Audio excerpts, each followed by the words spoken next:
चोर गद्दी छोड़, वोट चोर गद्दी छोड़, वोट चोर गद्दी छोड़, वोट चोर गद्दी छोड़, राहुल गांधी जी आगे बढ़ो, राहुल गांधी जी आगे बढ़ो। वोट चोरी बंद करो, बंद करो, बंद करो। वोट चोरी बंद करो, बंद करो, बंद करो। कुछ बताएंगे आज बाकी का बयान जो है वो चलाया गया है। ये आज कठुआ में जो है वोट चोरी को लेकर वोट चोर गद्दी छोड़ एक अभियान सिग्नेचर कैंपेन चलाई गई है। ये प्रदेश कांग्रेस कमेटी के दिशा निर्देशानुसार यहाँ पे चलाई गई है।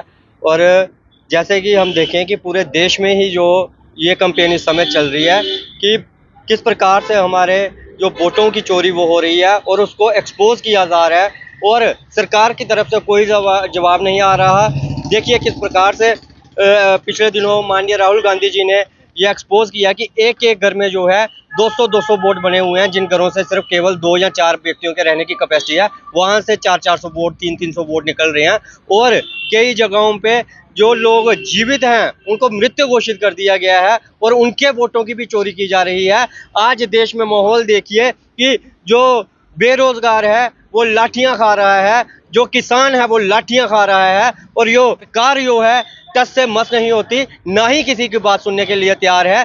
लोगों को तानाशाही थोपी जा रही है। इस तानाशाही का कारण अगर है तो वो यही वोट चोरी है। जिस वोट चोरी को वोट की चोरी करके ये सरकार सत्ता में आती है और अपने लोगों के खिलाफ जो है तानाशाही का रुख अपनाती है।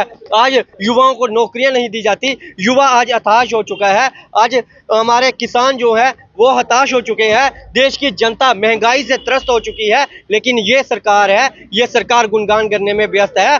और जहां भी देखो पहले ही इलेक्शन से पहले बता दिया जाता है कि यहाँ पे हमारी इतनी सीटें आएंगी, यहाँ पे हमारे इतने वोट डाले जाएंगे, अब की बार कभी 400 पार, अब की बार 300 पार। वो वोट चोरी करके जो है ये नारे दिए जाते हैं। अब ये एक अवेयरनेस कैंपेन चलाई गई है कि पब्लिक को जो है अवेयर किया जाएगा, हर तबके को, चाहे वो स्टूडेंट हो, चाहे वो हमारा युवा हो, चाहे कोई हमारा मजदूर हो, सभी वर्गों को जो है ये अवेयर किया जाएगा कि अपना वोट चोरी नहीं होने देना है, अपने वोट की रक्षा हमने खुद करनी है और इस तानाशाह सरकार को ये है सत्ता से हटाना है आने वाले दिनों में। 2014 में जब मोदी सरकार आई, हम मानते हैं कि लोग चेंज चाहते थे, लोगों ने मोदी सरकार को वोट डाला, लेकिन उस समय भी जितनी सीटें इनकी आई कोई आशा नहीं थी।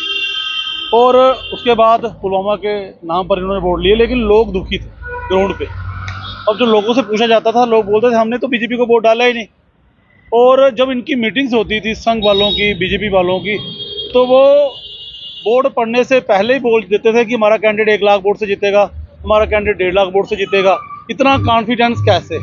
जब लोकतंत्र में वोट लोगों को अधिकार है तो उनके कार्यकर्ताओं के पास ये आंकड़ा कहाँ से आया? तो कहने का मतलब ये है कि एक जो चोरी थी वो अंदर खाते में वो चल रही थी, जो जाली वोट वो पढ़ रहे थे। आपने देखा कि राहुल गांधी जी ने कर्नाटक में एक कॉन्स्टिट्यूंसी का बड़े लेवल में देश में खुलासा किया और जिसकी वर्ल्ड लेवल पे निंदा हो रही है।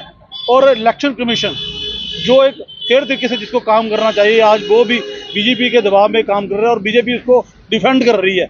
ये साफ दर्शाता है कि इस लोकतंत्र में वोटों की, लोगों की हत्या हुई है। और उसी को लेकर आज जो खुलासा हमारे माननीय श्री राहुल गांधी जी ने देश में किया है, और ये एक स्टेट का मामला नहीं है, लगभग 28-29 स्टेटों में मैं कहता हूं, मैं पूरे विश्वास के साथ कहता हूं, हर जगह इन्होंने ये वोट चोरी का जो मामला वो सामने आएगा, वो घपला इन्होंने किया है।